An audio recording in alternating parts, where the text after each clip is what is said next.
Eh non, c'est moi.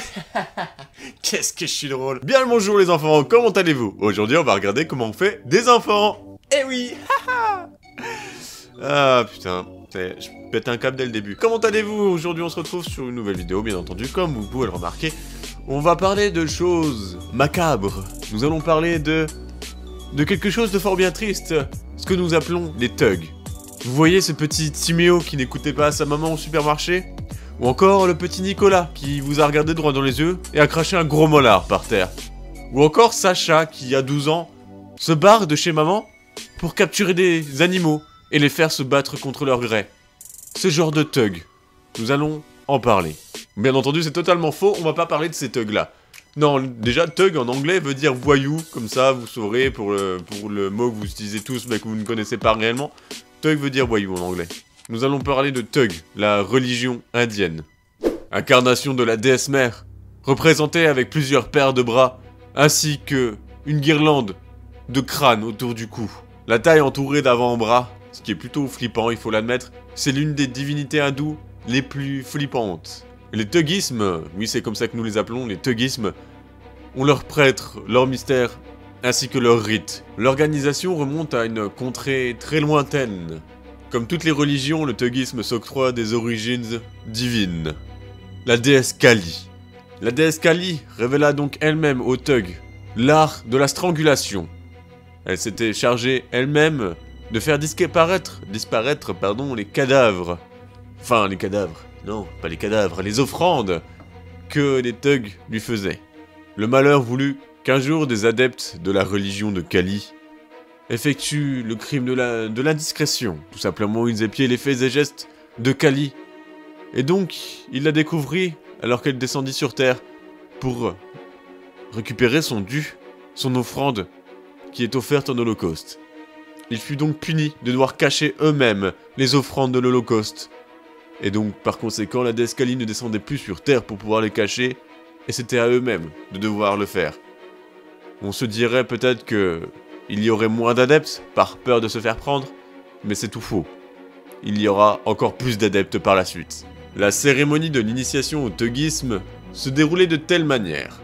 On baigne le néophyte afin de le purifier. On le revêt de vêtements propres et neufs.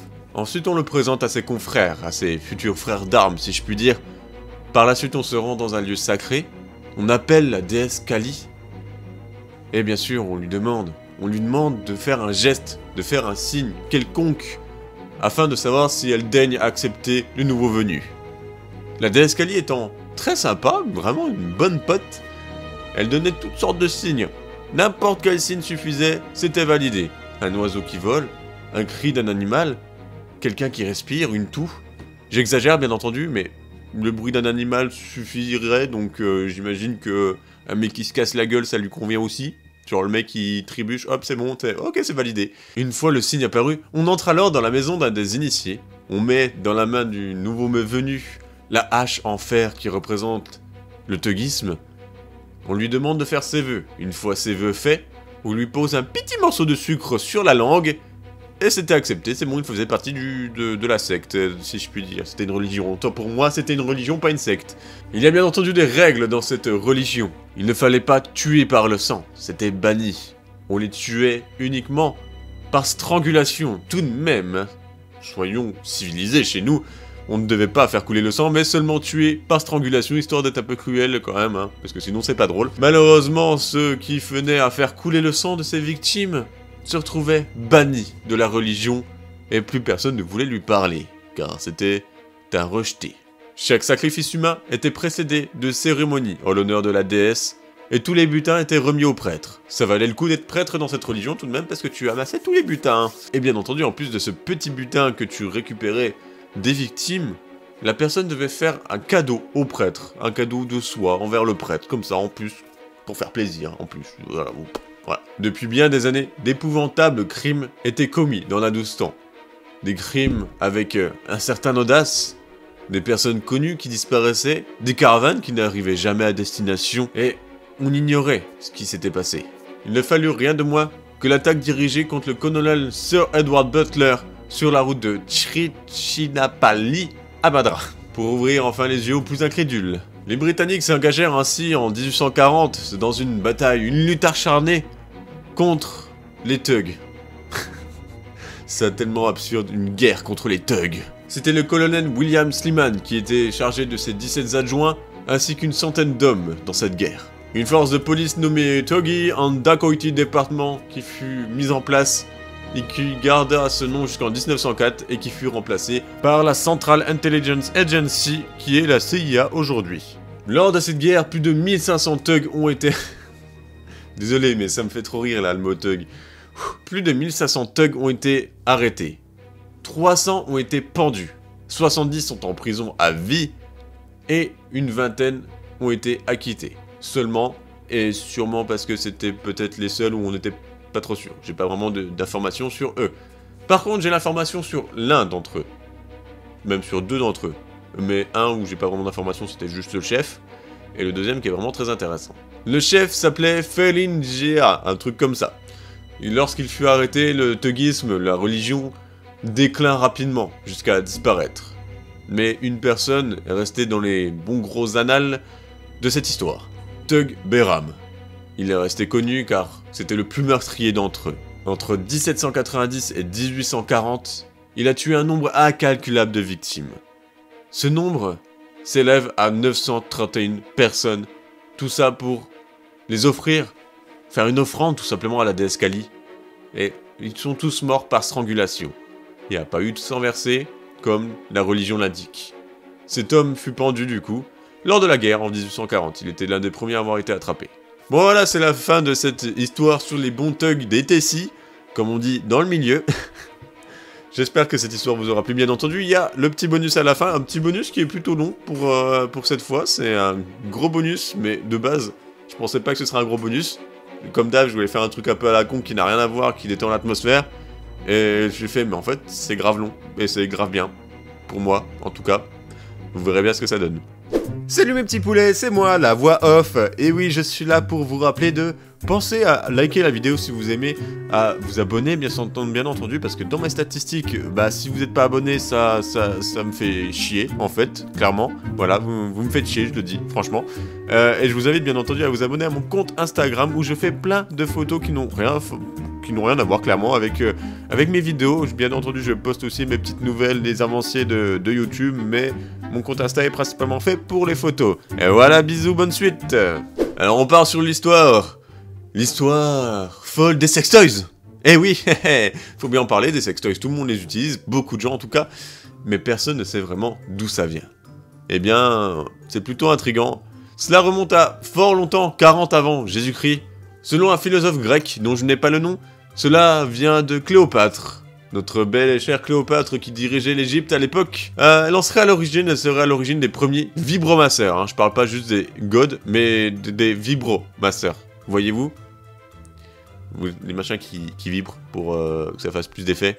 Hein, vous voyez ce que je veux dire. Elle aurait eu recours à un jouet bien particulier. Elle aurait enroulé du papyrus, mis des abeilles dedans, et avec la vibration, bien sûr, elle a tout fermé. Hein, elle n'a pas laissé les abeilles voltiger. Elle a tout fermé, et du coup, avec les bourdons abeilles, tout ça qui... Voilà, et ben ça fait vibrer le papyrus, et c'est censé faire de l'effet. Alors oui, il ne faut pas avoir de problème et avoir un petit trou qui se fait et que du coup ça s'échappe. Parce que vous imaginez bien... la cata. Il faudra ensuite attendre les années 1800 pour découvrir le premier vibromasseur à vapeur. Eh oui, steampunk le machin.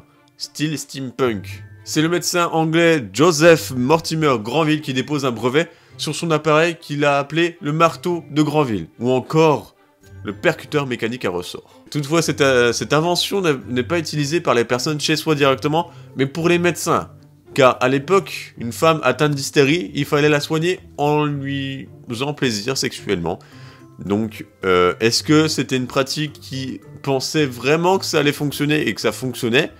Ou est-ce que c'était juste une blague nulle à chier, une connerie que les hommes ont inventée pour pouvoir faire des attouchements sexuels sur les femmes?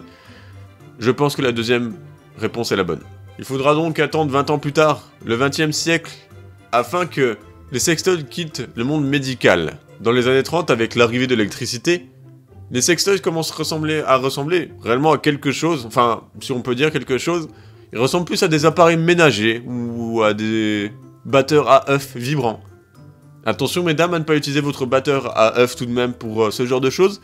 Vous risquez de faire une bonne soupe de chair râpée, ça va pas être super. Par la suite, c'est l'entreprise américaine Vibratex qui révolutionne l'ère du sextoy grâce à leur première invention, le Rabbit, qui offre une stimulation interne ainsi qu'externe en même temps.